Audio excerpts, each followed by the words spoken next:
I can start. When I close the panel, you can start.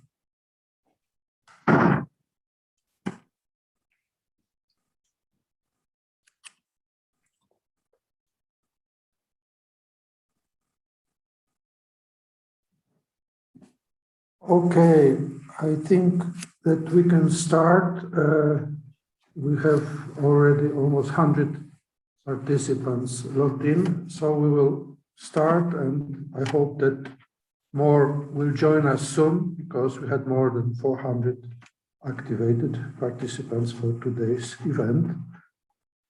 So welcome all of you. Welcome those who are already logged in and those who will shortly join us. Today's event is dedicated to Cluster 5, this international networking event. This event is organized in the frame of Turkey Horizon 2020 Technical Assistance Project. This project is jointly funded by European Commission and Turkish government. And we are here in Turkey in a team of international experts to work together with TÜBİTAK and Ministry of Industry and Technology of Republic of Turkey to increase Turkish participation in framework programs. We were working for Horizon 2020, and now, of course, we moved to Horizon Europe. Today's networking or partnering event, as I said, is dedicated to Cluster 5, which integrates climate, energy, and mobility. So it is crucial in accelerating transition, twin green and digital transition. So it's a 3 days event, and today we are more concentrated on Destination 1 and Destination 3, so climate and energy. Tomorrow more on energy, and finally on third day on mobility. So you are encouraged to join all sessions which you are interested in. I should also mention organizers of this event. So this event is organized by TÜBİTAK, by Sabancı University, Ministry of Industry and Technology of the Republic of Turkey, Enterprise Europe Network, and Argamid. So thank you all our partners. And now, after this short introduction, I will move to our first speaker, to Serhat Melik from EU Framework Programs Department of TÜBİTAK. So Serhat, floor is yours, or rather screen is yours now. Thank you very much, Alexander. Good morning, everyone, dear distinguished guests. My name is Serhat Melik. I am working in the Scientific and Technological Research Council of Turkey, and I am also acting as the National NCP Coordinator and NCP for Cluster 5 for Horizon Europe in Turkey. Actually, it is a great pleasure for us to welcome you to our Horizon Europe Cluster 5 Climate, Energy, Mobility International Networking event. First of all, we hope that you are all in good health. Actually, in these difficult times due to COVID-19 pandemic, we are sorry that we had to hold the event online instead of face-to-face. We hope that in the near future, we will have the opportunity to organizing that networking events physically again. As you all know, Horizon 2020 framework program came to an end, and Turkish research area made a great success compared to the previous programs. The performance of our stakeholders in Horizon 2020 is very promising and encouraging for us, especially in the last 2 years by going just beyond being partners in the large projects. Stakeholders have managed to coordinate large projects and consortiums involving many organizations from Europe with the help of that kind of brokerage and networking events that we organize under Turkey Horizon 2020 Phase 2 project, and of course with our coordinator support program. And 3 of that projects were also funded under energy and transport areas. We are proud to say that energy, transport, and environment, let's say the predecessors of Cluster 5 in Horizon 2020, were among the most successful thematic areas of Turkish stakeholders. So we hope that it will also continue in the new program. With the launch of Horizon Europe, Turkey is in the process of participating as an associated partner to the new program. Actually, the negotiation process is now finalized, and we are waiting the completion of the process. So just to inform you that, as stated in the general annex of the Horizon Europe work program, Horizon 2020 associated countries who are negotiating association to the Horizon Europe, including, of course, Turkey, are also eligible to apply to the calls of Horizon Europe. So please do not hesitate to cooperate or prepare proposal for the upcoming calls. Dear guests, thanks to Turkey in Horizon 2020 Phase 2 project, that during the Horizon 2020 program, we have experience organizing many networking and brokerage events, including lastly, we managed to make for Green Deal call. But it is the first time that we are organizing a networking, international networking event for dedicated to Horizon Europe call. And in this 3-day networking event, there will be informative sessions about informing about the content of the call topics. There will be pitching sessions for sharing the presentation of ideas. And also there will be one-to-one partnering meetings. So we hope that the event serves to expand your network and create new partnership for the upcoming calls. I wish all participants a fruitful event and would like to thank you all again for joining us today. And I also would like to thank very much our speakers today, of course, for Steven, for their valuable contribution. Thank you very much. Alexander, that's all from me. The floor is yours. Thank you, Serhat, for this very informative introduction about good progress Turkey made in the last 2 years of Horizon 2020, and we hope for that for Horizon Europe as well. Okay, so now we would like to move to our first presentation on Destination 1, and I would like to invite our speaker, our expert, Steven Figueiro from APRE. So, Steven, could you share with us your presentation and make informative presentation on Destination 1 of Cluster 5. Yes, good morning, everyone. Thank you so much for the introduction. It's a pleasure being with all of you today. Distinguished guests, thank you very much for being here with us. Yeah, as we know, APRE is the Association for Promotion of Research, European Research. We're based in Italy, in Rome. And today we're very glad and very happy to be presenting the Cluster 5 opportunities for applicants who would like to, either for the first time or who have already participated in the past under the previous Horizon programs or framework programs. So we have this pleasure today of basically going through the destinations today, some destinations under Cluster 5 with you today. I will be obviously sharing my presentation, and of course, basically, hang on a second, I'm just going to share this correct screen. There we go. And I would like to make one note that all participants are encouraged to ask questions through Zoom. So we will then answer the questions during or after your presentations, if there will be any. So please ask your question continuously on Zoom during presentation. Thank you. So I just want to check, Alexander, you can see my screen, yes? Yes, perfectly. Yeah. Perfect. So thank you again. As Alexander just mentioned, yes, feel free to ask questions during the presentation on Zoom, and I think maybe we'll even have some time towards the end to answer them as well.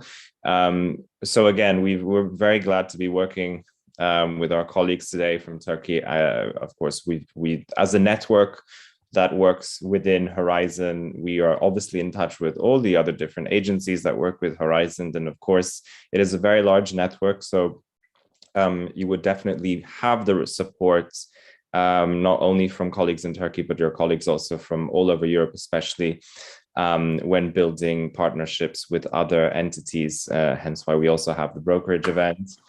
So it is really a very European initiative, and it's really just shows how we coordinate with each other to obviously provide these services today. So today we're obviously going to be speaking about climate, energy, and mobility. I'm your national contact point for obviously based in Italy. So obviously my name is Steven. I'm obviously the national contact point for Italy and obviously clustering and obviously covering all of Cluster 5. Along with my colleague Miriam De Angelis, who is also an NCP for Cluster 5. Both of us are obviously, basically we help with all of our clients all over Italy, but we also participate with our colleagues on obviously the NCP network programs and projects that we have as well under this cluster. So today we're going to be going through the first destination 1, and all of the open opportunities under destination 1. We will also be going through destination 3 later on today. We will not be going through all of destination 3 because there are quite a lot of open topics available. And so we will be splitting that between today and tomorrow. But essentially, we will go through the first destination, and primarily, I will also go through a bit of an introduction on Cluster 5.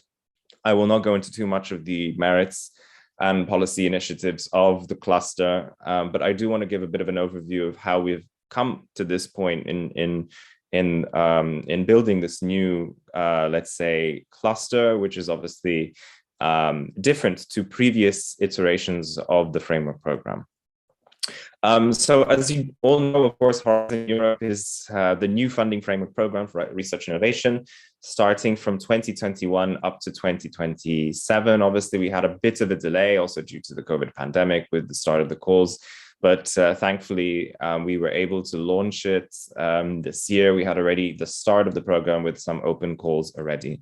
For those of you who don't know the aim of the framework program, really it is about using science and technology to basically develop new innovations and new inventions that would fuel basically the EU scientific technological excellence. So there are aspects to it, the science and technology aspect. So obviously it's developing new areas and competences within the field of science and technology, new areas of knowledge in science and technology through the Horizon Europe program. Obviously, the program and the research that is being carried out obviously has to have an impact on society. So the aspect here is really on impacting not only building the body of knowledge, science, but also to impact society. At the same time, of course, given that we are working towards developing and improving our economy compared to, let's say, the global economy, obviously, we try through this program to boost, let's say, the competitiveness of the European Union through science and technology. So Horizon Europe is really at the forefront. It's a very ambitious program. And the European Commission really puts a lot of resources into making this program very successful. And it's very much open to everyone. And so the rules for participation are, again, open to most countries. Of course, there are limitations as to how you can participate. But the entities that are eligible for the participation is even stipulated in the Horizon Europe regulation. Any legal entity, regardless of its place and establishment, including legal entities from non-associated third countries. We'll get into that very specifically in a minute. What this means is that any country can participate to the program. Of course, not all countries are eligible for funding. So the majority of participants are from the European Union and from associated countries. Turkey is, of course, an associated country. So obviously they can apply and they receive funding automatically. There are countries that are sometimes automatically eligible to apply as well. It really depends on the call and on the topic, and we will get into that as well further into the presentation. Another thing to note as well, even for cluster 5, is that applicable from 2022, we have the gender equality plan. Now, this is only related to public bodies, research organizations, and higher education establishments. So those entities must have a gender equality plan in order to participate in these calls. So from 2022 onwards, not from now, because some calls are closing now, but from 2022 onwards, all participants that are public bodies, research organizations, and higher education establishments must have a gender equality plan. And this is obviously, this can be supported by the national contact point. There are, let's say, tools for organizations to use gender equality plans, but it is highly recommended that the organizations already prepare themselves for the for this aspect of the eligibility conditions starting from next year. As I was mentioning to you, EU countries are eligible for funding, but as well as non-EU countries. So we were talking about Horizon Europe, we have the associated countries. Specifically, we also have low and middle income countries. So those automatically are eligible for funding. So these are developing countries. Some of them are in Africa, some of them are Latin America, some of them are in Asia. So these countries are automatically eligible to apply and automatically get funding as well. And again, other countries, when announced in the call, or exceptionally if their participation is essential. So we do have in specific calls, maybe through a cooperation agreement with a country, through a funding agreement with a country, that specific country can, and the participants of that country can apply to that call. We also have specific cases, affiliated entities. Those are entities that are basically affiliated to the participating country of, for example, an organization or a company. Those can, obviously, those are parts of the company that are established in those countries are eligible for funding. We have the EU bodies, and then we have some aspects of international organizations, specifically international European research organizations are eligible for funding. However, no other international organizations are eligible for funding at that under this regulation. Another important aspect to take into consideration is that 3 independent legal entities, so in any call under Horizon, including Cluster 5, including all the destinations, there is basically a minimum amount of participation required. In this case, 3 independent legal entities established in different member states or associated countries. So as long as you reach that threshold, which is a minimum of 3, that means that you are automatically eligible for to apply for that call. There are different types of programs. You will see this more as we go through the destinations, particularly will we see these acronyms, RIA, IA, and CSA. The main differences are the following. Research and innovation actions. These are really, as the terminology suggests, based on research and innovation. So the technology readiness level, if for those of you not familiar with that term, is a lower, basically there are projects that are funding activities that are basically developing new technologies and hence have a lower technology readiness level. So that's basically means a lower maturity in the technology being developed. So if you are developing, or if the call requests that a completely new technology needs to be established or developed, that means it's a lower TRL, and henceforth it is a research and innovation action. Now, those kind of actions are funded at 100% of eligible costs. So if you are a private organization or a public entity, you would still get 100% of eligible costs. This changes when we get to the innovation action. Now, an innovation action is, they are projects that are looking more towards the market and how technology readiness level. So the level of technology being developed has already reached a level of maturity, which is nearly ready for the market, so to speak. So these are really improving the research done in the past and developing prototyping, testing, and piloting these on the possibility of then introducing them onto the market. Now here the funding rate is different. The funding rate specifically for private entities is 70%, whilst for non-profit legal entities, the funding rate can go up to 100% of total eligible costs. So those are the 2 main, let's say, research-oriented projects that we have and activities that we have. But we have also a third type of project, which is the coordination and support action. So CSAs, as they're known to be called, are basically these activities that are more related to the actual development of the body of knowledge rather than actually developing research activities per se.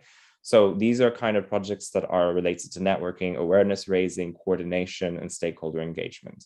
So you do not see a lot of research in these kind of projects. They are more related to developing, let's say, a networking or a kind of development of theoretical knowledge through coordination and support actions. And these are funded for both profit and non-profit entities at 100% of eligible costs. So those are the 3 types of projects that you should take into consideration. Tomorrow, we will go into more complex, let's say, nodes of participation, but I think these are the main ones that are relevant for all of us and that we should be taking into account. Again, note that for some calls, it's very important to see the conditions under each call that you're interested in applying to. For some of them, they have different eligibility criteria, they have different participation criteria, they have different countries that can participate. So while this is the basis for participation, we do encourage you to look specifically at the conditions at each call text that you are applying to. Now, the structure, as we mentioned previously, we are in cluster 5. So cluster 5 is under pillar 2. For those of you who don't know, there are 3 specific pillars under Horizon Europe. We have the more blue sky research-oriented pillar, which is pillar 1. We have pillar 2, which is what we are obviously dealing with here today. We're presenting today under pillar 2, the global challenges. And under the pillar of global challenges, we have the cluster 5, which is on climate, energy, and mobility.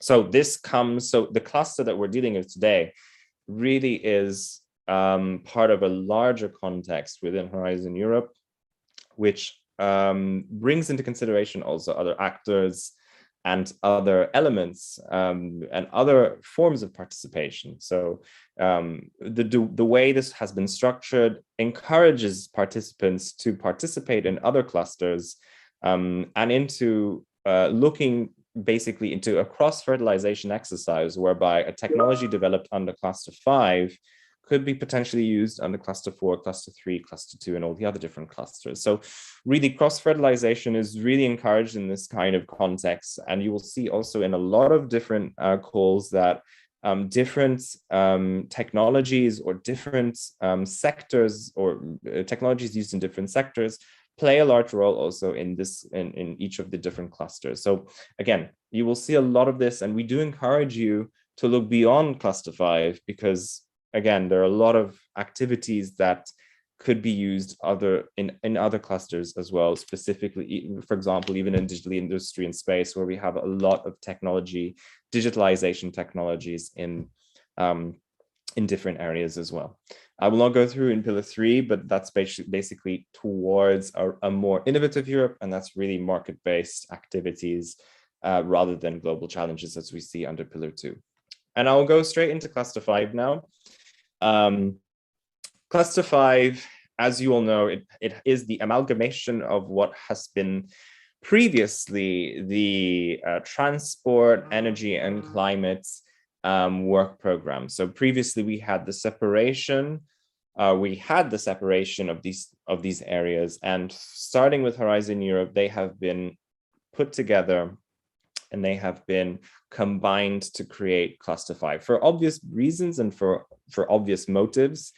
The reasoning behind this is that, of course, climate, energy, and mobility are very similar in their objectives. It's really about fighting climate change. It's about reducing impacts on the environment, reducing carbon emissions through different technologies. So the objectives and the reason for them to get together was obviously the objectives are very similar in that sense. It's really about reducing the impact on the environment, but at the same time also increasing the participation of newer, safer, and cleaner technologies into our economies and into our environment. So you will see on the right-hand panel, we have really a table of intervention areas. We have climate sciences and solutions, energy systems and grids, energy supply. We have things related to buildings and industrial facilities. Energy storage is a very interesting and very important aspect under cluster 5. Communities and cities, smart mobility, as you can imagine, using IoT, artificial intelligence, but also related to a more efficient smart mobility solutions that would obviously reduce, again, carbon emissions. And again, clean, safe, and accessible, especially safety is an aspect under the mobility section, is really improving safety on the roads and therefore obviously society as well. So as you can imagine, this cluster is really at the heart of the Green Deal strategy. So the strategic objective, of course, is related to the objectives of the Green Deal, but obviously the other aspects and strategic aspects, I will not go into detail because my colleagues will go into that, but really aspects of the Climate Pact. We also have the Strategic Energy Technology Plan. We also have the Transport Research Innovation Agenda, so on and so forth. So these are really the aspects that are taken into consideration here. How are we going? Looking into the work program. Now, the development of the work program has really looked into impacts. So the development of the work program this year really has looked into developing impact indicators and developing destinations. The reason why this year we really have, the terminology of destination comes especially from this thought process that was put into place, which is related to the impacts and what impact the work program wants to give. So today, as you can see, the cluster 5, we have quite a number of destinations and quite a lot of impacts that are related to these destinations. So today we're going to be looking at destination number 1 and destination also number 3. Now, what are we actually looking at here in terms of the impact of those destinations? Well, when we're looking at destination number 1, obviously the objective here is really on the climate aspect of what we've been discussing. So climate science, trying to understand our environment and trying to understand the evolution of climate and how this is impacting basically our the ecological systems, the environmental systems, and how we should better develop models to understand the climate that is currently changing. Obviously, our CO2 emissions are increasing, and they're increasing exponentially, and trying to model and map these changes really is the impact here. So Destination 1, which is on climate science, transformation towards climate neutrality, the impact for the majority of calls that you need to understanding exactly how we transition not only to a climate neutral. So as you may know, the Commission has this very ambitious target to be as climate neutral as possible in the next couple of years. But through climate science, how are we able to understand the transformation towards a climate neutral society? So this is the impact from Destination 1. From Destination number 3, instead, it is more on developing, well, first of all, sustainable energy, but also securing energy supply as well. As you may know, we have a very important issue within Europe related to securing energy, especially in the light of increasing energy costs. As you may know, gas has gone through the roof. And therefore, it is even more pertinent for us to develop new ways of developing energy that allows us to be more autonomous and to be based less on external sources of energy. So we have this aspect not only on to develop obviously new, clean and energy efficient green technologies for energy supply, but also to be more autonomous in providing our own energy sources in Europe as well. Here, the impact is also on solutions for smart grids and energy systems. So there's a very strict aspect here, again, using artificial intelligence, IoT, on developing smart grid technologies that efficiently manage the energy being created through smart grid systems and energy systems. So not only is there the production aspect of this destination, but there's also the management. So we will also go through energy storage systems, which is also very important from that aspect as well. I'm not going to go into the other destinations because that one will obviously be covered by some of my colleagues. But as you can see, there is a very interesting aspect here with regards to Destination 1 and Destination 3. Destination 4 is very clearly based on energy efficiency. So we talk about energy production, but we also have to look at aspects of energy efficiency. So here we will have a lot of examples of, for example, building energy efficient technologies, for example, in industrial applications, in residential buildings, how we can lower energy consumption. So not only is it about developing clean energy solutions, but also about reducing the amount of energy and being more efficient with the energy that we are using. So the impact of Destination 4 really is about efficient and sustainable use of energy, which goes beyond just the development and production of clean energy, but the efficient use of that clean energy. Budget distribution is very interesting as well to understand what kind of opportunities there are available for applicants. Under Destination 1, we have a number of topics, and some of them have already closed as well. With regards to the climate sciences. So and it's also very interesting to see the percentage of the budget that has been allocated to each of the destinations.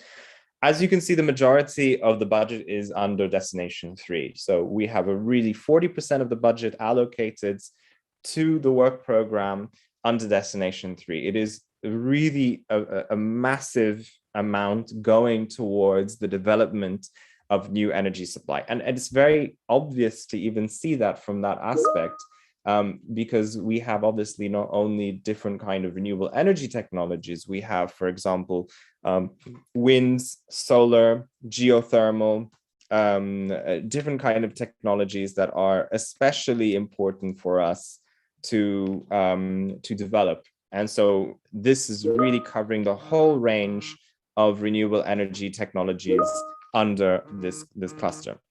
We also have the energy efficiency aspect, but that's 8% and 9% as well. So as you can see, a large majority of the budget is really allocated to destination number 3. The call structure, just to also understand where the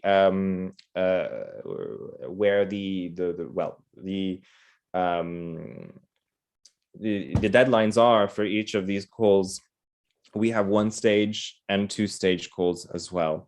So here's just a bit of a matrix to make you understand how the cluster is basically organized. We have 1-stage, and we also have for some calls we have 2-stage. Now the main difference is that for the majority of the calls that we have available, consortia submit their proposal through a very simple 1-stage process.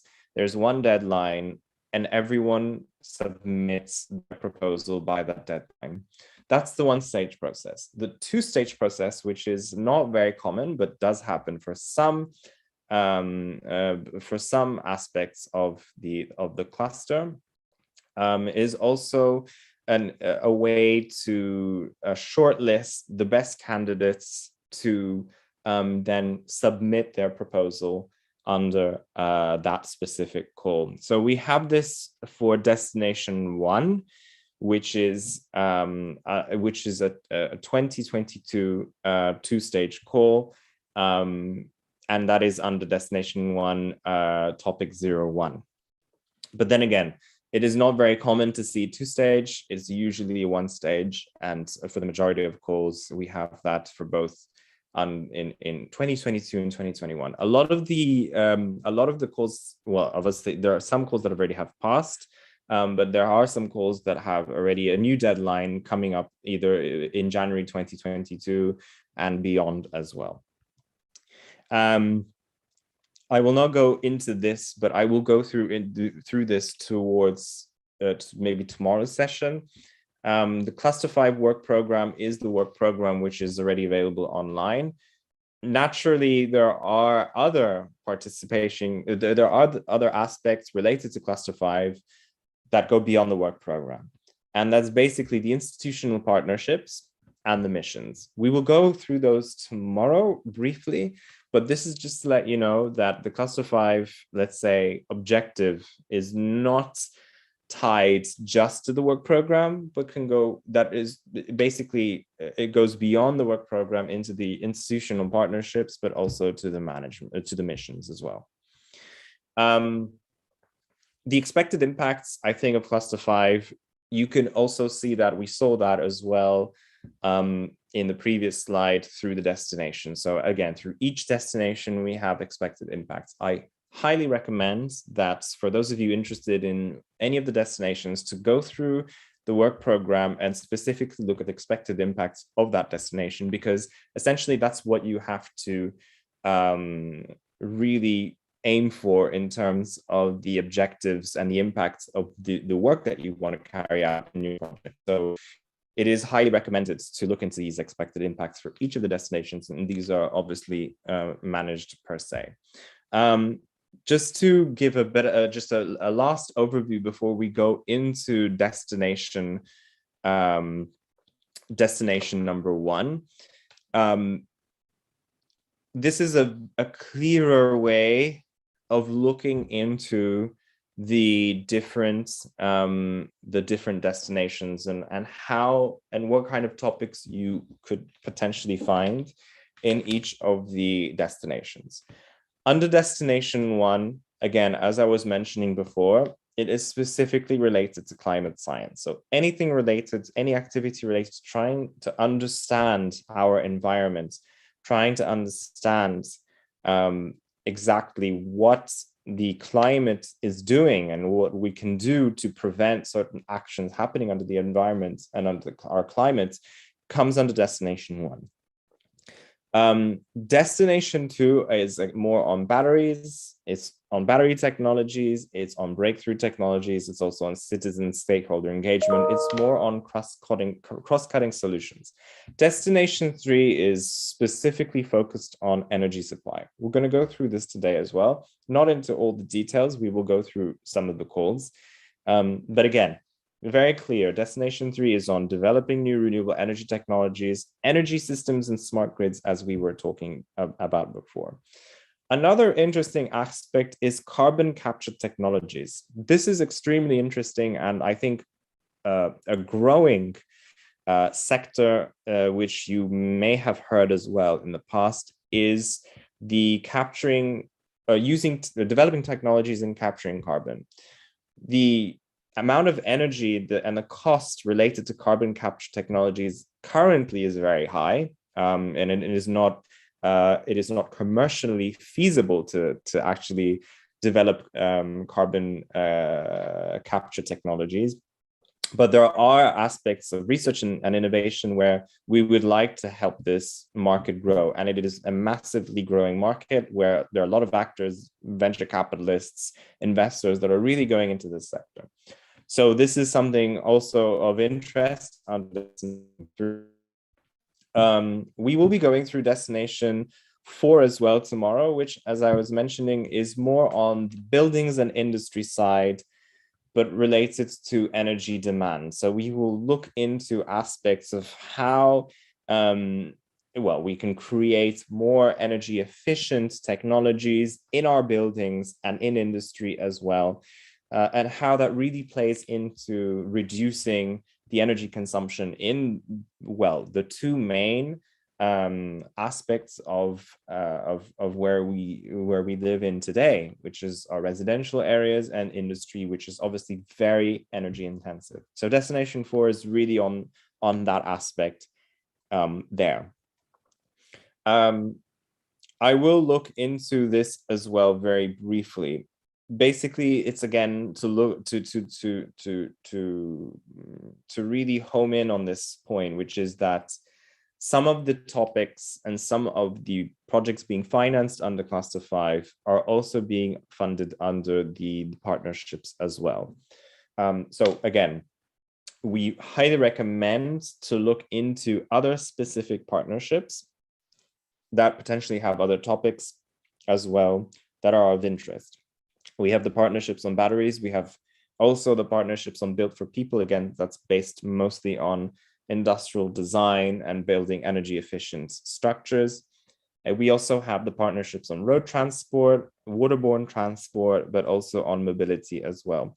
So as you can see, the EU's contribution in this area can be broken down also, as you can see on the left, how much money is going into what. Again, as we saw before, renewable energy, that has the most amount of funding, but we also have, let's say, in close second, energy systems and batteries as well. And these are being also, to a certain extent, funded under the different partnerships that we have, which follow a different rule of participation, but we won't go into those today. So that was an introduction. I think I gave a very good overview of, let's say, of Cluster 5, how it relates to Horizon Europe, and how participants can obviously look into these opportunities under the new Horizon Europe Framework Program. Now, Destination 1, as I mentioned to you, is related to climate science. Here, we're going to see topics that are going to be related to Earth system science and pathways to climate neutrality. Our environment is obviously changing. We have a lot of things that we still do not know yet with regards to the changing environments.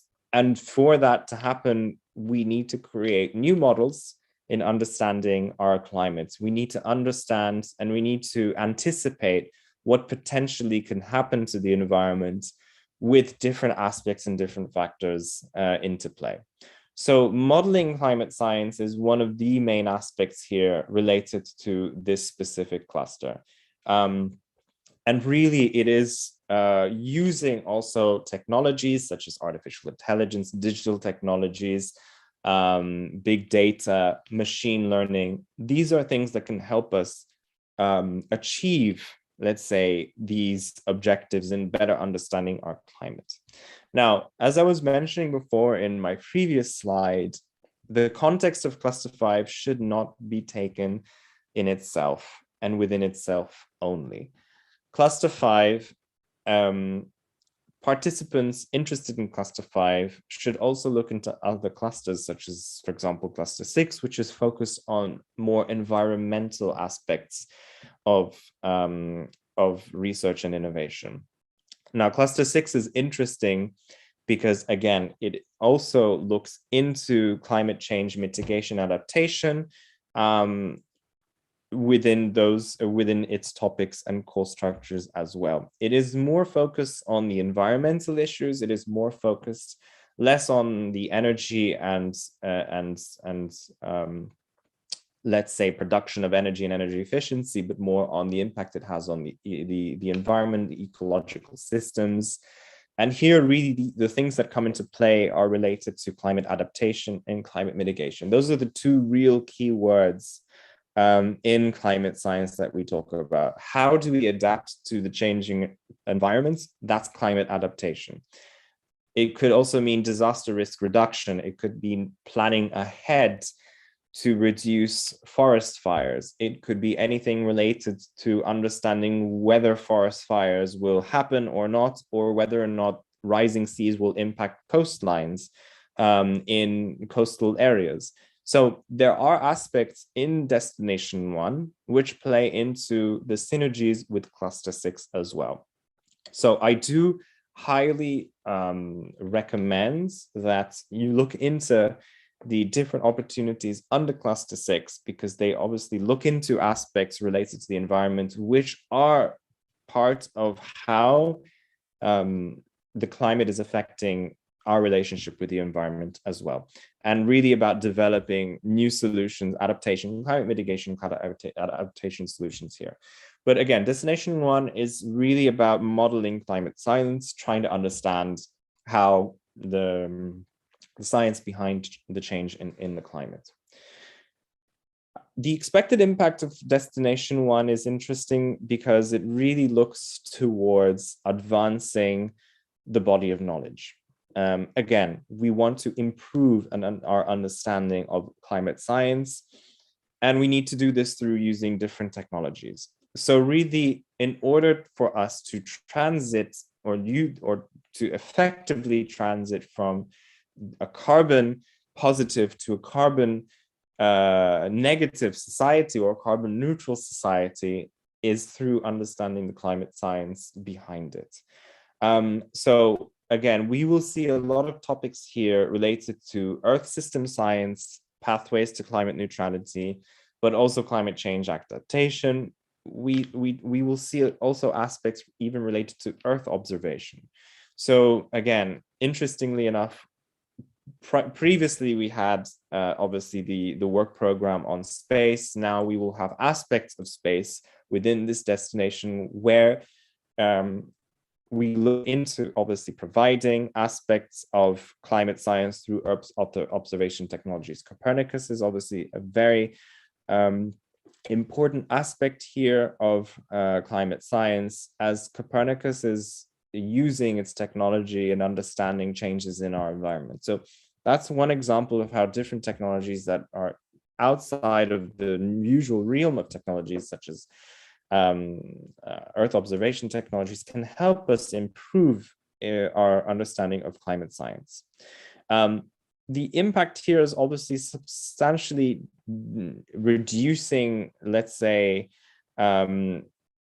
the impact on the environment, so reducing CO2 emissions, but also contributing to the body of knowledge within the IPCC. The IPCC is the main institution that deals with climate science and is the entity that has managed most of the COP conferences in the past. And so contributing to this body of knowledge is essentially a part of this destination as well. Naturally, strengthening the European research area is extremely important as well under this destination. The way the budget here is managed, we have destination 1. Now, the types of actions is interesting to point out here. Obviously, towards the left-hand side, we have the different destinations and how much has been allocated to each of the destination each of the topics within the destination.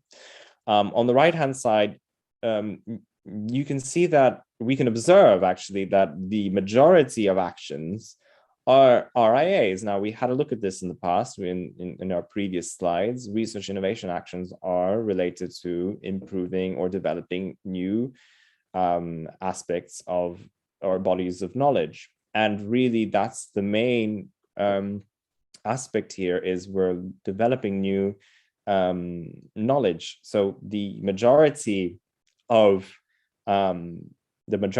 calls that are being launched under destination 1 are research and innovation actions. So you will see the majority are really orienting themselves towards developing the body of knowledge. We have 2 CSAs as well.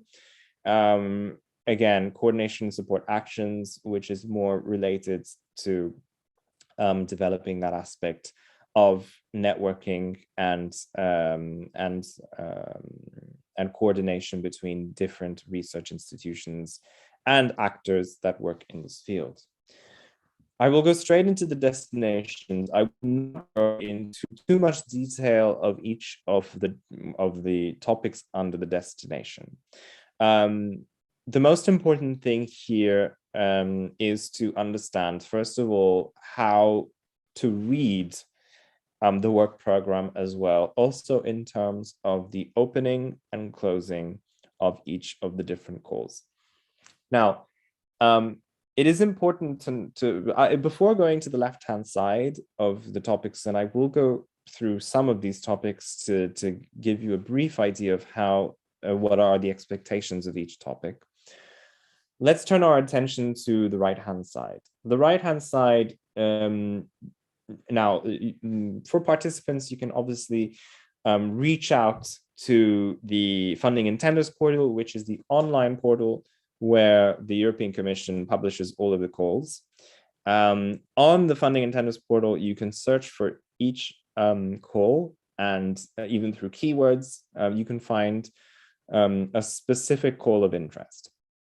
Now, the majority of information is found both on the Funding and Tenders, but also on the work program. Now, for some applicants, it's much easier to even go onto the work program, which is essentially a PDF file, which organizes the information as you can see on this slide.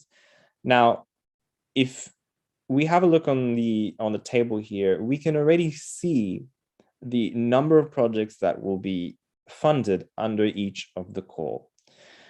On the right-hand side, the right-hand column, we have, for example, 3 projects that will be funded for call under D10101, which is the carbon dioxide removal approaches.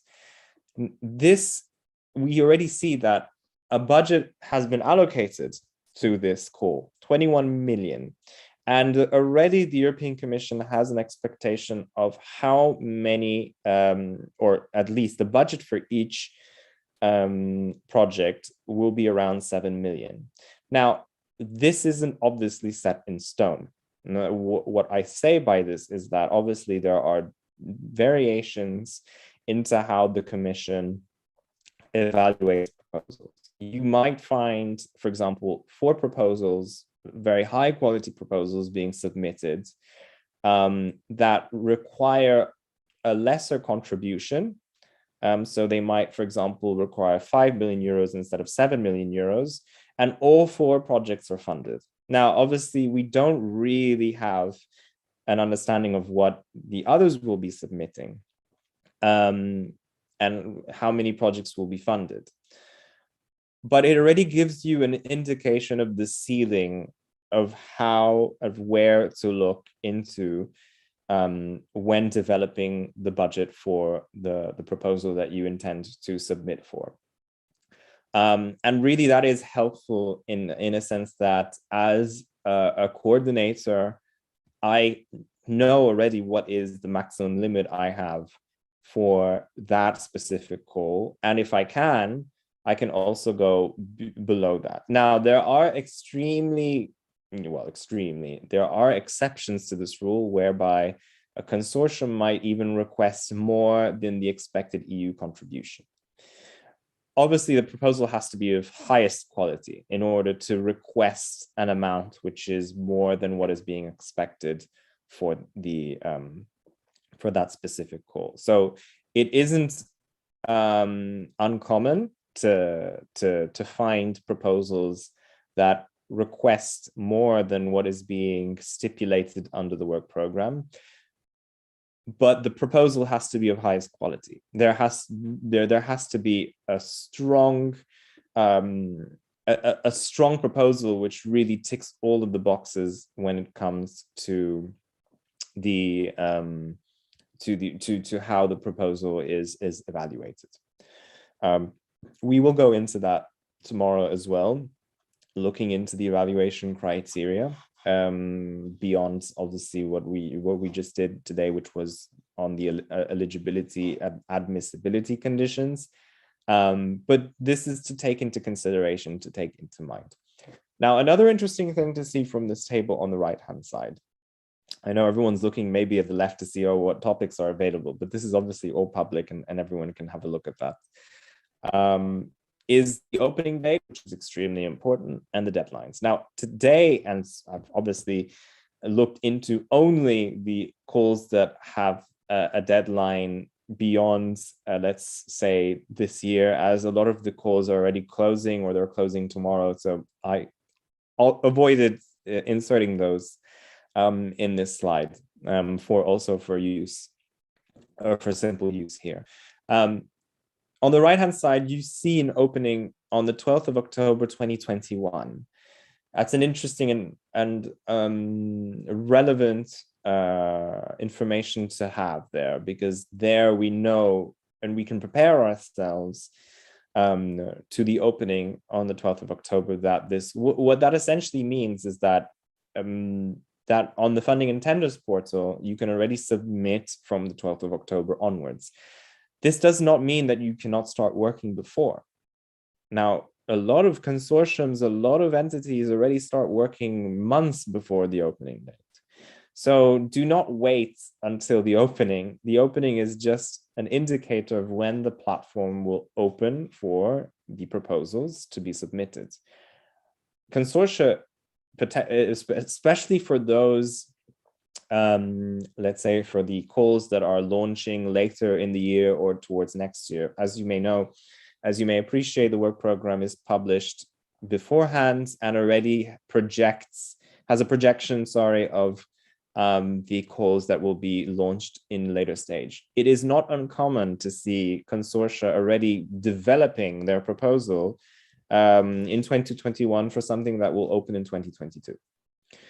So that's something else to take into consideration here. Those are two or a couple of aspects that I would sincerely look into and really take into consideration when applying to these calls. The competition is really tough and also this is the reason why we're here today, is helping you to develop those consortia, is act fast and really mobilize your resources as fast as possible, especially when it comes to these calls where you may find quite a lot of participants as well.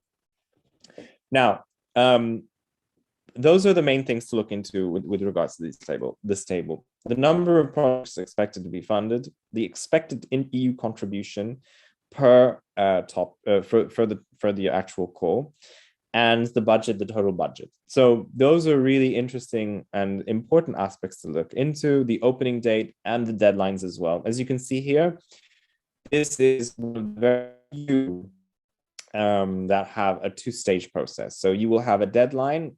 As you can see, for the first stage is the 10th of February. Normally, the deadline is a concept note that has to be, it's a very brief concept note that has to be submitted.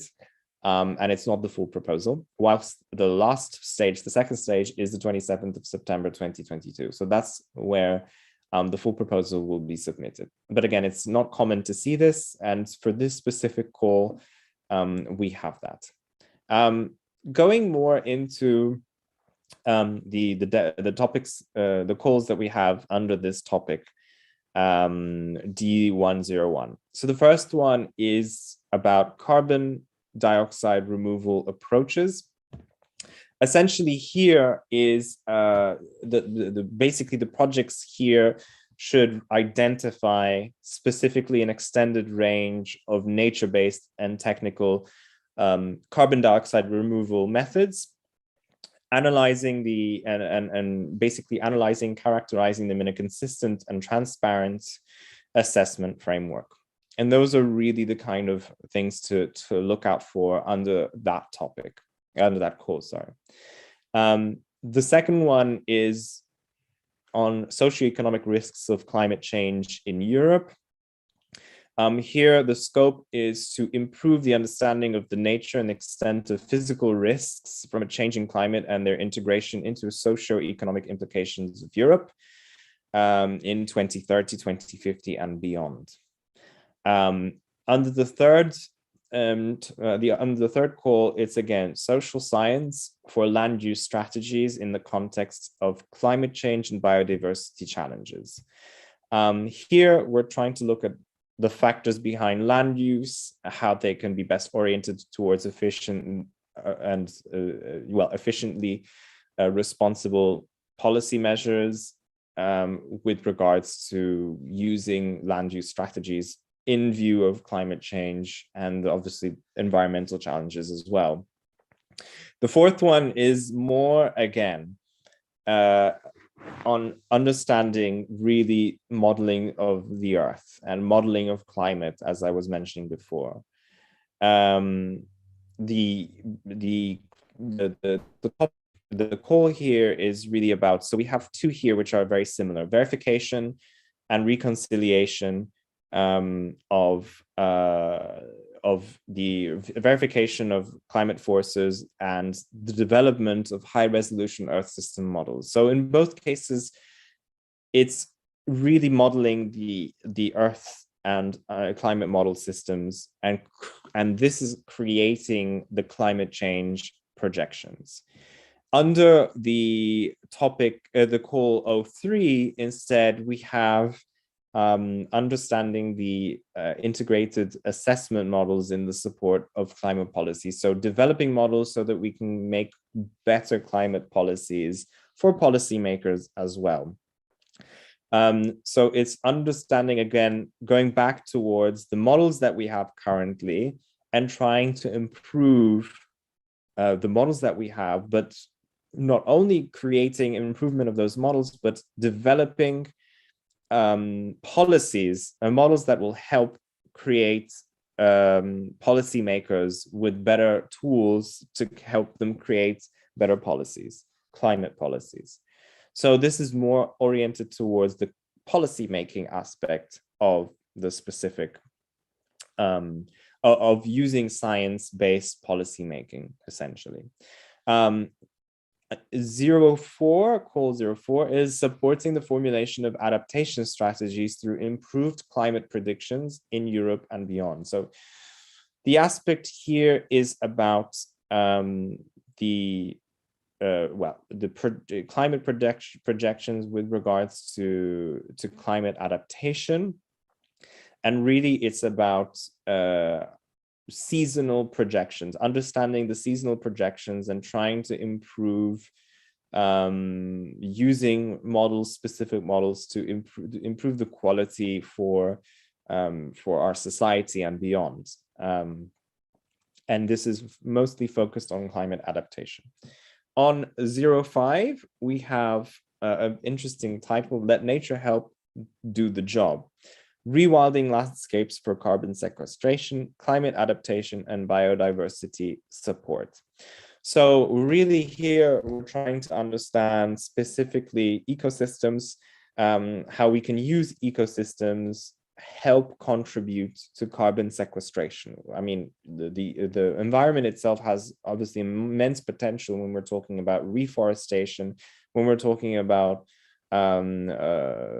forest sinks.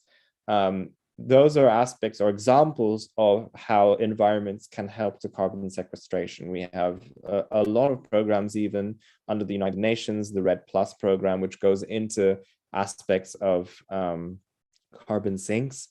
And this is really how basically the carbon sequestration, biodiversity conservation can help with the with climate adaptation and more so carbon sequestration. And that's a very interesting topic to look into. So you can see also from that aspect from D102, which is the second table below, we already have specifically budgets already allocated for each of the calls. They're all research innovation actions. So they're all RIAs. They have already opened, they're already opened for submission. And the deadline is on the 10th of February, 2022. So it is quite a bit of work to be done right now as we are moving towards the next deadlines. And I will also go into this now when I talk about destination number 3.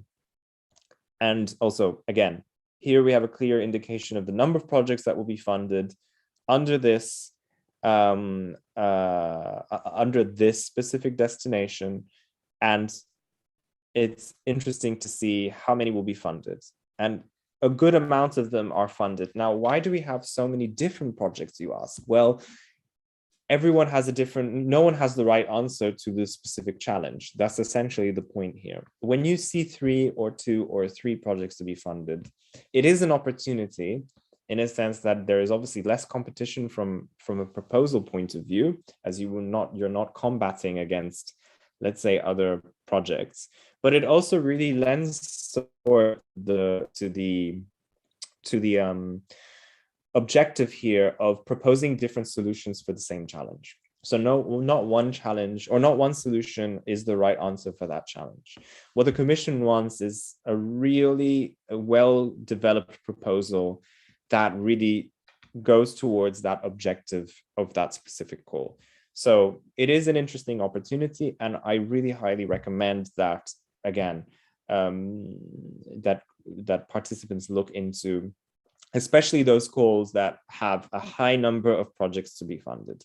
Obviously, the competition is much different when you compare them to different calls that just have, for example, one project to be funded. I will now move into destination number 3. I'm just checking how we're doing on time. I have 20 minutes, I believe, and I think I will have enough time to cover some aspects of destination 3.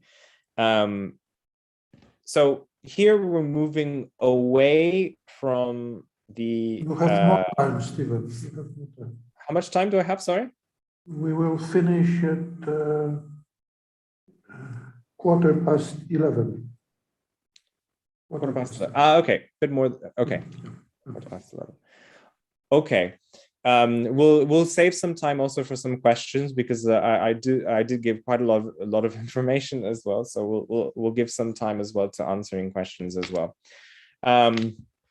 So here we have destination number 3. We're moving beyond the climate aspect of the climate aspect of the destination, and we're moving now towards developing energy supply and competitive energy supply. Yesterday we were talking about before we were talking about the budget allocation for each of the destinations. This is a very, very big destination. There are a lot of calls, topics that are being funded. And as you may appreciate, And as you can see here in bold, it really covers different technologies that are available in developing renewable energy technologies. So renewable energy technology really covers many aspects of renewables. We have wind energy, we have PVs, we have solar, but we also have bioenergy as well, which is also an interesting industry in terms of developing biofuels and regeneration of energy into using biofuels to develop new energy, as well as synthetic and sustainable advanced biofuels. So we have that one aspect to cover, in a sense, in terms of improvements in the area of the well-known technologies that we have today, with variations, of course. Then we have energy systems, grids, and storage. So it's not only the production, but the distribution and the storage. So energy systems is key, essentially, especially when we look into aspects such as solar and wind, where we have variations in energy production and which also brings to light the issues that we have in Europe with regards to utilizing renewable energy being produced. We have great inefficiencies in managing the energy being produced, and we have new technologies that can help with the distribution of energy, so distributing energy from one area to another, to storing that energy as well. So we have to look into also the aspects not only related to that of production, but also to the distribution of storage. Storage is also an interesting aspect here, as we also look into how the energy can be stored efficiently and effectively. And as I was mentioning before in the previous slide, we have carbon capture. Carbon capture is a growing industry, and it is obviously targeting towards the reduction of CO2 and really feeds in to the strategic objectives of the European Commission in achieving a carbon neutral economy. So again, we need to develop technologies that are commercially viable. The technology at the moment is not commercially viable. It's extremely expensive and energy consuming to a certain extent to create different technologies, carbon capture technologies. But through this, we are able to essentially look into ways of improving carbon capture. Reforestation and all other aspects of carbon capture are obviously valid, but we need to also look into the carbon capture technologies that are more technology focused than the what we have in terms of environmentally based solutions as well. We also have the renewable energy carriers. There are interesting aspects here related to clean hydrogen, developing clean hydrogen. We also have the partnership on clean hydrogen as well. And so this destination covers all of these specific aspects. When we talk about the impact here, very simple, but very straightforward. Here we're talking about creating the new solutions that are more performant, and that's an interesting aspect here. We have existing technologies available, but we need to improve the performance of those renewable energy solutions. So again, here it's developing those known technologies that we have and developing them further into making them even more profitable, more sustainable, more commercially viable for deployment. Not only that, but we need to ensure that these renewable energy technologies are also reliable in providing energy to households, that they don't drop off in terms of efficiency, they don't drop off in terms of their reliability issues. And then, of course, we have that development of carbon capture. So CO2 emission, the carbon capture technologies can help us achieve the goals that are related to carbon capture or to CO2 reductions. So they are one of the other tools that we have in our arsenal that will help us in reducing our CO2 emissions in the future. So you will see here again topics related to renewable energy technologies, energy systems, but also carbon capture and storage. How is the destination organized? And now here we have a more varied mix of actions and a varied mix in terms of the budget as well. Again, I'll focus more on the right-hand side, which is how the destination is really organized. You still see a prevalent number of research innovation actions. Here we have around 22, but conversely, compared to our destination one activities, we also have a large number of innovation actions as well. So innovation actions really are a part of the process here, where we would like to develop technologies that are market ready. So we have existing technologies, but we need to really push towards market ready technologies that are ready to be commercialized on the market. But again, it is quite interesting to see that only half of the actions are research innovation actions, but the other half is mostly related to innovation actions. We also have coordination support actions, quite a number of them actually in this one. And we also have one co-fund action.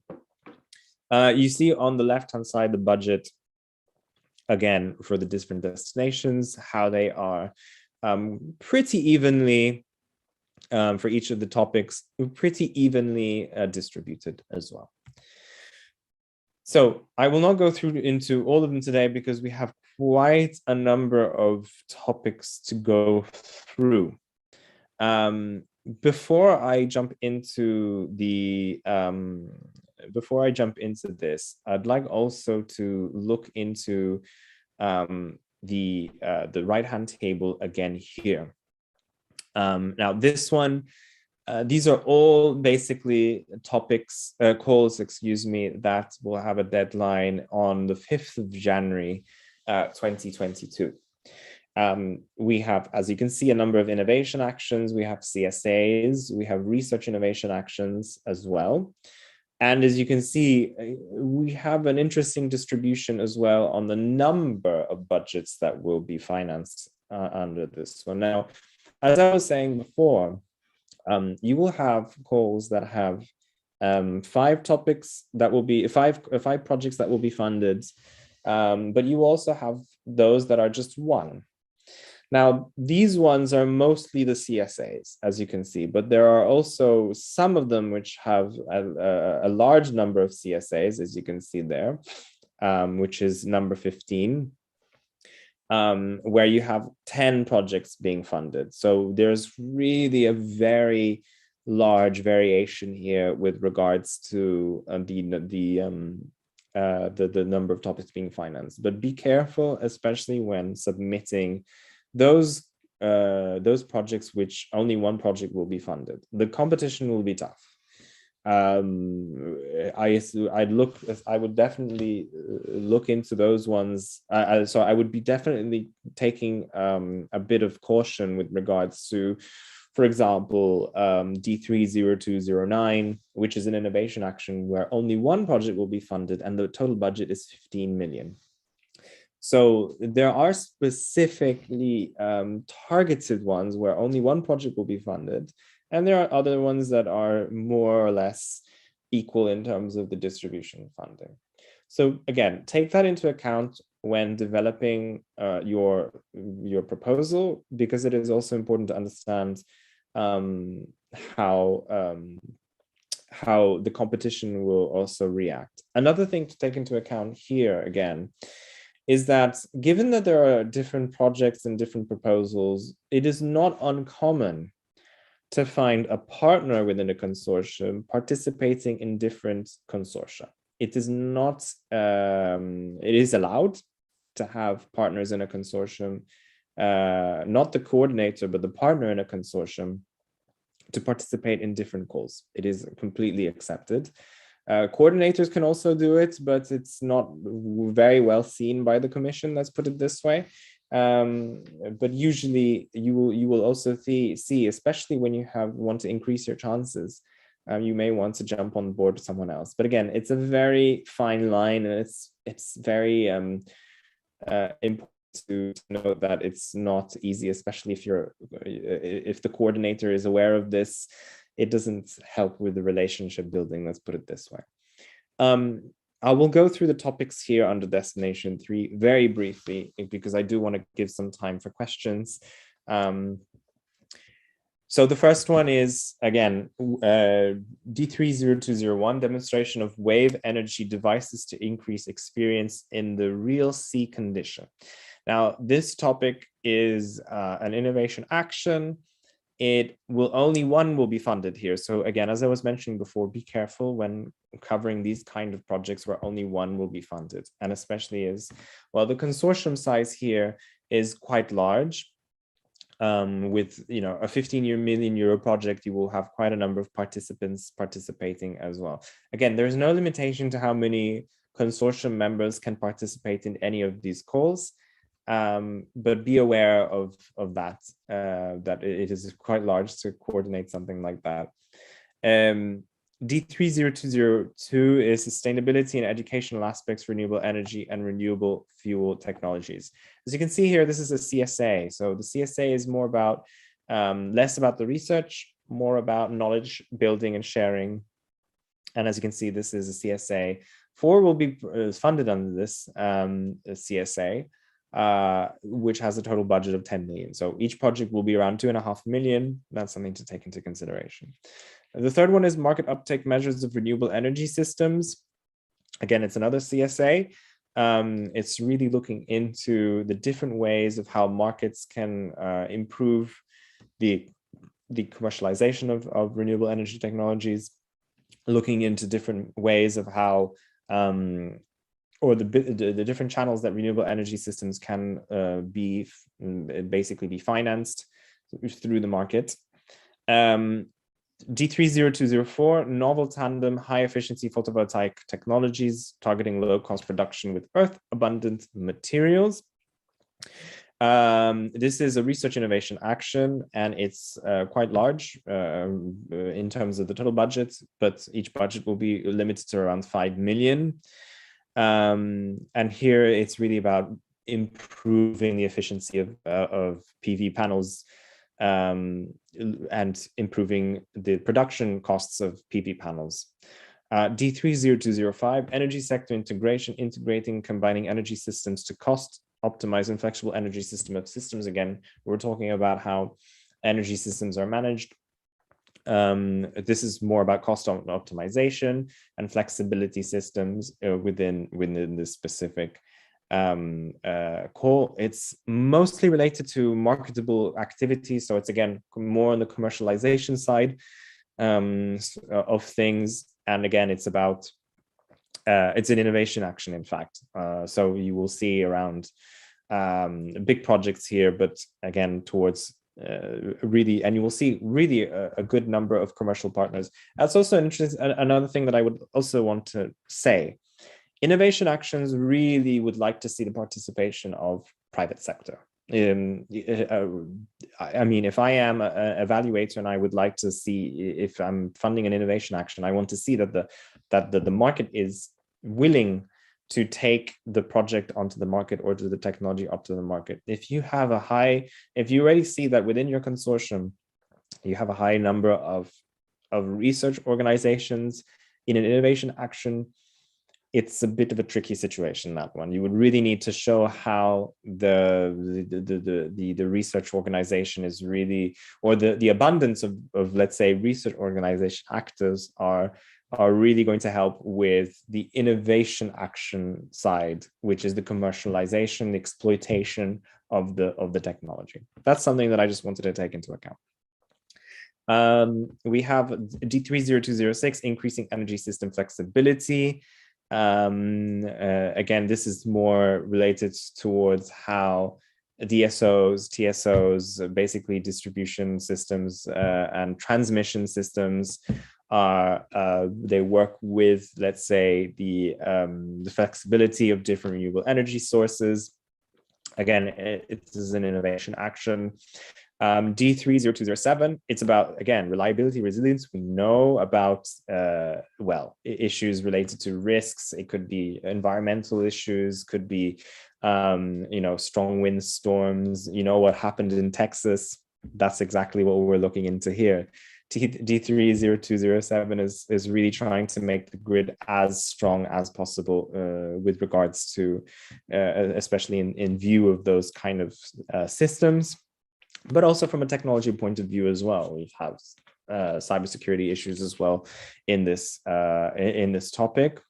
It's an innovation action and a very interesting one as well, given what we've heard in the past couple of months.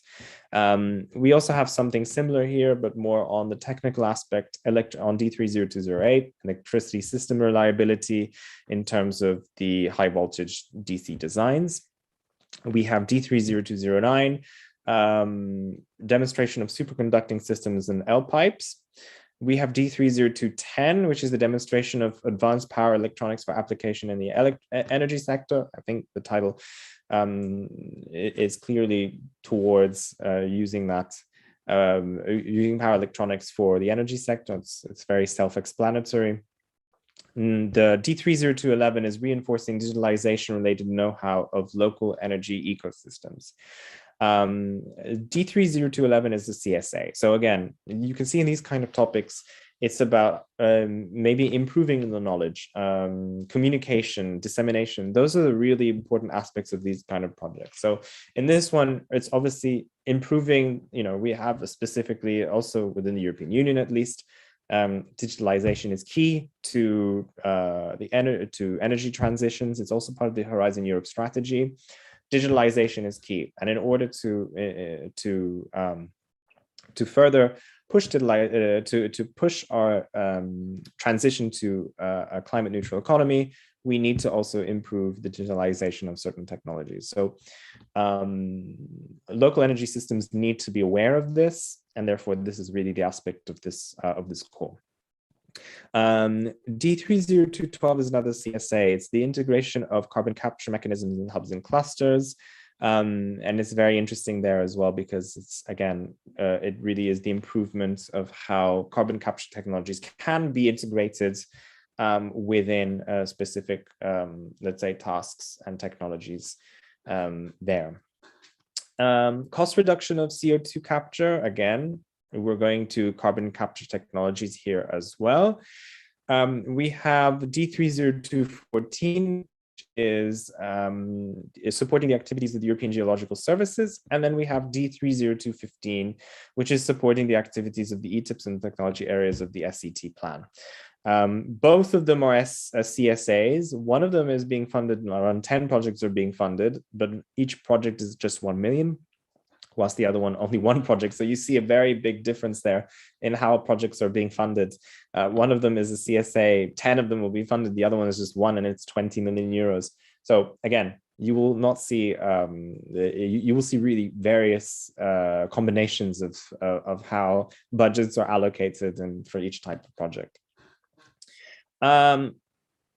Here I'm just seeing how much time we have. I do want to have some time for questions. I will try and go through this. This is my last slide because I've also split some of the destinations for tomorrow as well.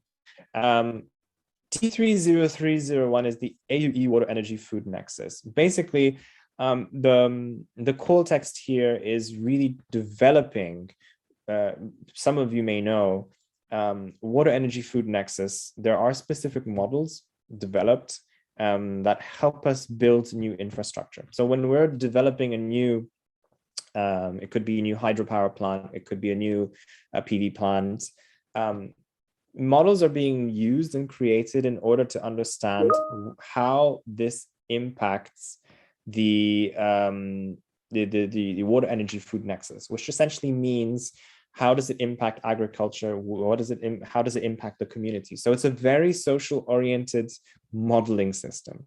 So what this specific topic is, or this call is really trying to create these models in Africa, because it's an African Union project, trying to understand the water energy food nexus, and developing different models to help with the planning of infrastructure, renewable energy infrastructure. So if I create a hydropower plant, I'm pretty sure that it could impact on agriculture, because I'm reducing water flows into, for example, a river, which could impact, for example, agriculture. So it's an interesting topic, which I think which would be very well worth looking into. Here we have also the topic on D30302, new generation of renewable energy technologies. Again, here developing different specific aspects of technology related to new technologies, what kind of new technologies can be developed under the renewable energies, and so forth. We have hybrid catalytic conversion of renewable energy to carbon neutral fuels. Here it's somewhat related to also hydrogen, biofuels, how renewable energy, for example, geothermal energy could be used to create new carbon neutral fuels. So creating new fuels using renewable energy. We have physics and aerodynamics of atmospheric flow of wind power for power production. Again, this is now on wind, so wind production. So how basically the wind area production is, how we can improve the efficiency of our wind turbines. Then we have also D30305, wind energy in the natural and social environment. Interestingly enough, wind energy, especially when it comes to, for example, well, it comes to the rotor blades of wind energy plants, may actually impact, for example, migration of birds, impact on the environment in that sense. So in some aspects, this looks into really how wind energy impacts especially that kind of environment. Novel approaches to concentrated solar power, again, aspect into new ways of CSPs. We have stable high performance perovskite photovoltaics. We have cost-effective micro CHP and hybrid heating systems. We have carbon negative sustainable biofuel production, again, very similar to the previous call. D30310, innovative foundations, floating substructures. Again, this is using, for example, floating PV, how that, for example, we can use floating PVs in, for example, in energy, ocean, marine environments. Development of hydropower equipment for hidden hydropower. This is mainly related to not hydropower in itself, but actually the ancillary aspects of hydropower as well. So we have, for example, what can be produced, what other, let's say,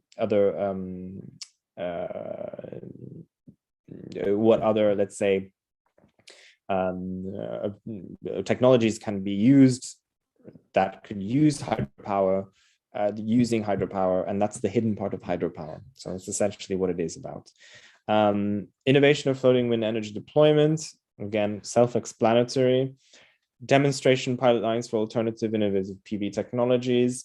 We also have demonstration of large-scale CHP technologies. Solutions for more sustainable geothermal energy. So we have an aspect of geothermal energy and innovative biomethane production as an energy carrier and fuel. Apologies if I rushed through the last ones, but I just wanted to keep some time now for some questions. But I think some of those topics, some of those calls are really self-explanatory. And again, I advise each and every one of you to look into each call and topic to see what are the conditions for each call, and to see whether or not there are aspects where its conditions could be related to participants, could be the budget. Generally speaking, the budget we can see from the tables, and the deadlines and openings and deadlines as well. I will stop here. as I will want to continue the rest of my presentation for tomorrow's session and want to leave the floor we have 10 minutes left. I think that's good enough time to take some questions if we have any questions. So thank you so much for your attention now. I hope that was very clear. And of course, if you have any questions, please feel free to either write on the text chat of Zoom, or I don't know if our panelists would like to open the floor or not, but I leave it up to the moderator to decide. But thank you in the meantime for your attention. Thank you very much, Stephen, for your presentation. And we have a Q&A section on Zoom, but I see only one question, which is related to presentations. Of course, presentations will be shared with participants through our website, so they will be available. So this is a simple answer. And we have no other questions, probably. Content of cluster 5 is very complex. It is. There are many. I think. I mean, I think the most important thing as a takeaway from this session is how to look for these opportunities, because I think us as NCPs, we can obviously look into each of and every one of them. And I think I want to present it in a way so that it would be easier for especially for new applicants to see how the destinations are oriented. So if I'm a specialist in carbon capture technologies, I know I'm on destination 3. If I have more interest in maybe Earth observation technologies in climate related aspects, I'm on destination 1. So I think that's one thing that's very important to take away from today's session. The second thing is searching for these opportunities. As I mentioned before, the work program is very important. It's a PDF file and it's very simple. It's just Control F or however it is on your computer, looking for keywords, and you can already look for specific topics using those keywords. And there's also the funding and tenders portal. But just take into consideration the amount of time it takes for preparing a proposal. Do not wait for the last minute to prepare a proposal. But again, for specific issues related to destinations, especially destination 3, which is very technical and very specific, I didn't have time to go through all of each and every one because it would be never ending, I think. But I think I would advise definitely for participants to contact their NCPs if they want to look into a specific call of their interest. Yes, when you mentioned work program, it is also very important to look at the documents which are mentioned in work programs, like policy documents or other kind of documents related to the call, to correctly understand what Commission expects from submitted proposal and to exactly meet Commission expectations, and not to let's say, look at your experience, but rather at Commission expectations and needs of the call, and as you mentioned, impact expected from proposal. That would be my comment to that. But feel free to the presentations will be shared, my email will be shared. So if there are any specific questions, maybe after that. There is one more question from Oya. D3. Hello, thank you for your presentation. What is the strategy behind funding only one project for CSA D3? Why not more than one? Well, thank you for that. It really depends on what the Commission, how the Commission sees, especially with the CSAs. If it's, for example, a CSA, I don't know that one specifically right now on the top of my head. But what I can say is that if it's just one CSA being funded, and not more than that, it's because the Commission believes that one consortium is able to carry out the majority of the networking and the coordination activities needed. And there's no need, for example, to have different approaches. And because we're talking, especially with CSAs, we're talking about specific actors and we're not talking about different research ideas. So it's quite common actually to see a CSA, only one CSA being funded. In fact, as you saw, there are many CSAs where only one is being funded because the Commission just believes that the project just needs only one. What I would say is that it's just one, let's say, project that brings together all actors. If there are 2 or 3 projects which are similar, then the stakeholders that are active or the stakeholders that are relevant, they wouldn't know which one to go. They would be competing against the different, let's say, the flagship project. So if I'm doing something in, I don't know, a flagship on carbon capture, I know that I can go to that network because that's the main one where the European Commission wants everyone to go to discuss about certain things. So that could be one reason why they did one. And maybe if there is, for example, more than one, it's because the Commission maybe realizes that there are many different aspects with regards to that specific topic that need more. But in that case, it's very rare to see more than one. In one case, I saw 2. In that extreme case, we saw 10. But the project is very small, and I'm not specifically sure why they did 10 for that specific CSA. But generally speaking, it's just because the Commission just wants all the stakeholders to jump on one ship, especially when it's related to a specific topic. Okay, thank you. And I don't see more questions, but thank you, Stephen, for your offer to participants to ask questions directly to you as well. So at this moment, I think we are almost at 12:15 Turkish time, 11:15 Central European time. So now, according to our agenda, we have short break for coffee or just to prepare for pitching session.